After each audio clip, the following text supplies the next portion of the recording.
Alors, cerner la fée médiévale. Pourquoi cette fée médiévale a-t-elle un tel succès? Alors, une des premières choses, c'est que elle n'a pas d'inscription sociale. Elle apparaît, elle vient de nulle part. Elle a la très grande beauté. Elle a la beauté, dans l'esprit médiéval, beauté va vouloir dire grandeur, noblesse, mais elle ne le dit pas. Elle est peut-être reine dans son pays, mais c'est quoi son pays? Personne ne le sait. Donc elle n'a pas d'inscription sociale, et je vous disais, elle vient bouleverser l'ordre social. C'est-à-dire que un thème de conte que vous allez trouver dès le début du Moyen-Âge dans les laits de Marie de France, et que vous allez retrouver presque jusqu'à nos jours, même dans des récits enfantins parfois, c'est elle choisit un homme, elle va le voir, et elle lui dit, si tu m'obéis, et là c'est là qu'on ne plaisante pas, si tu m'obéis, je te ferai riche, si tu m'obéis, je te ferai roi. Et ce qu'elle lui demande, c'est un amour sans faille et assorti en général d'une condition contraignante. Par exemple, dans le lait de Lanval, la fée qui se met à aimer le jeune chevalier Lanval, qui est un pauvre chevalier, mais très vaillant et très beau, bien sûr, quand même, une fée n'aime pas n'importe quoi, elle lui dit, je ne te demande qu'une chose, c'est de ne jamais parler de moi. Et à cette condition-là, elle lui explique comment ils pourront se voir quand même, de quelle façon, et quand il rentre dans la pauvre chambre qu'il avait, il y a des caisses d'or, il y a des manteaux de fourrure, il y a des armures brillantes, donc tout va bien. Sauf que Lanval se trouve en but à la reine qui est amoureuse de lui, le pourchasse un peu, elle insiste, Lanval recule des 4 fers, jusqu'au moment où la reine, qui a quand même un très vilain rôle, lui dit « Je comprends Lanval, si vous ne m'aimez pas moi, qui suis quand même la plus belle femme du royaume, c'est que vous aimez les garçons. » Et le pauvre Lanval, qui est très débutant dans la vie, dit « Non, pas du tout. » Et la reine insiste encore, « Pourquoi ne m'aimez-vous pas ?» Et là, Lanval, qui a un peu perdu les pédales, lui dit « De toute façon, je ne vous aime pas parce que j'aime quelqu'un d'autre. Et à côté d'elle, vous ressemblez à une fille de cuisine. » C'est vrai que c'était peu galant. Un autre couple d'enfer qui se veut d'origine féerique, c'est Henri de Plantagenet et Aliénor d'Aquitaine.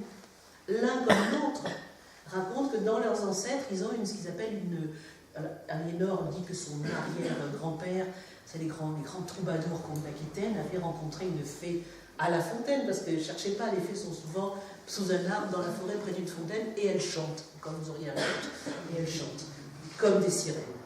Et ça c'est Aliénor, mais Richard, lui, dit, il a la même histoire dans sa famille, sauf que lui défie un petit peu le pouvoir avec ça. Richard, je vous disais Henri II, non, c'est Richard Cœur de Lion, c'est le fils, qui s'en réclame beaucoup plus que le père, et qui explique que si toutes les mauvaises actions qu'il peut faire, toutes ces actions violentes, parce que Richard Cœur de Lion n'est pas toujours le gentil de Robin des Bois, il ne faut pas croire, il y a quand même des choses plus graves chez lui.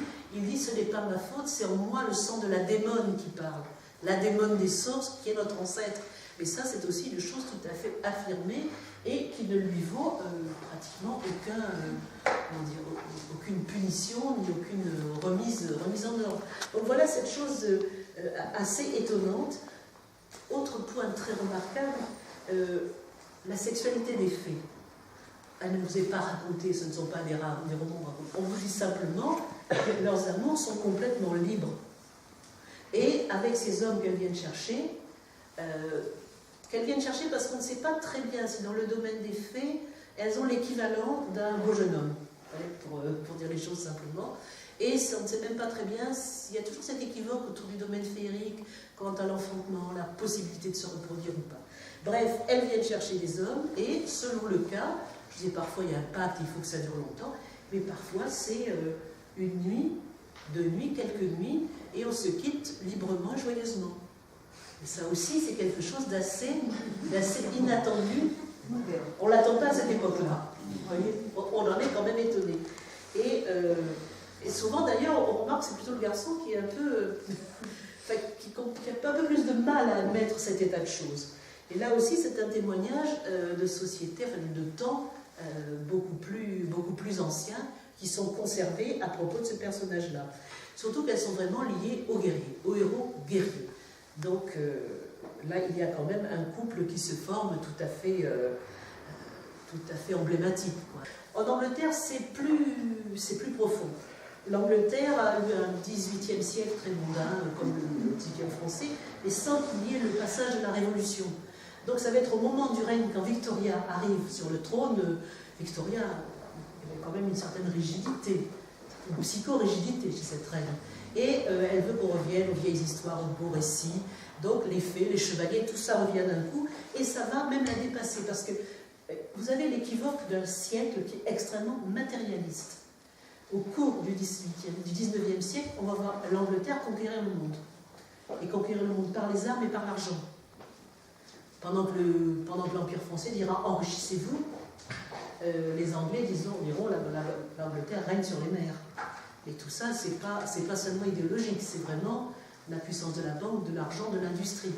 On a l'impression que face à ça, et pour se sauver de ça, il y a ce regain pour tout ce qui est spirituel, la féerie, le spiritisme, même le recours un peu forcé au laudanum, parce que voilà, ça nous fait voir des esprits.